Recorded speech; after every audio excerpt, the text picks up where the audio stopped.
Bonjour, je m'appelle Kadia Saint-Onge, je suis assistante de recherche pour le laboratoire Vitalité et j'ai participé à la révision de l'outil de soutien à l'autogestion Aller mieux à ma façon. Dans cette capsule, j'explique les différences majeures que vous allez trouver de la version 2 à la version 3. Donc la première, c'est vraiment dans la présentation de la démarche elle-même. Dans la version 2, on présentait 4 étapes de façon linéaire. En regardant ça, on s'est dit ouais, mais l'autogestion, c'est pas un processus linéaire, c'est un processus continu, cyclique. Donc, on a vu ça comme étant mieux représenté par une sphère. Par contre, les étapes sont les mêmes. On en a ajouté une, mais qui faisait déjà partie de la version 2. C'est en fait le plan d'autogestion personnalisé qui se trouve à être la 3e étape.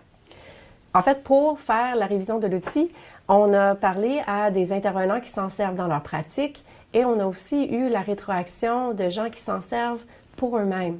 On a reçu beaucoup de commentaires positifs, on vous remercie pour ça, mais aussi des suggestions pour ce qu'on pourrait faire pour l'améliorer. Et lors de ces conversations, on a appris que l'essentiel de la démarche, c'était vraiment l'étape 1, l'étape 2 et ce qui serait maintenant l'étape 3. Donc, il s'agissait vraiment de prendre conscience du fait qu'on fait déjà quelque chose pour aller mieux. Donc, l'essentiel de la démarche, ce sont vraiment les étapes 1, 2 et 3. Par contre, si vous désirez poursuivre votre démarche, on vous encourage à continuer aux étapes 4 et 5, toujours en y allant à votre rythme.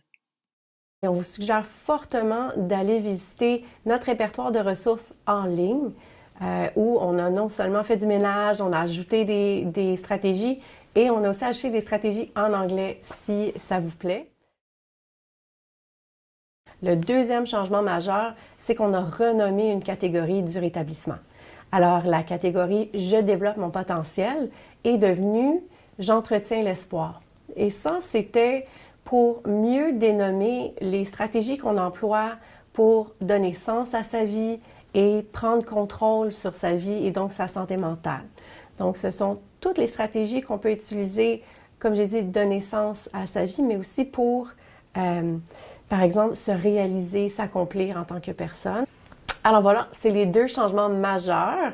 On aimerait vraiment beaucoup vous entendre. Quels sont vos commentaires ou vos questions sur ces changements-là? On aimerait aussi avoir des suggestions s'il y a des sujets de capsules sur lesquels vous voulez qu'on travaille. On serait vraiment content de faire ça pour vous.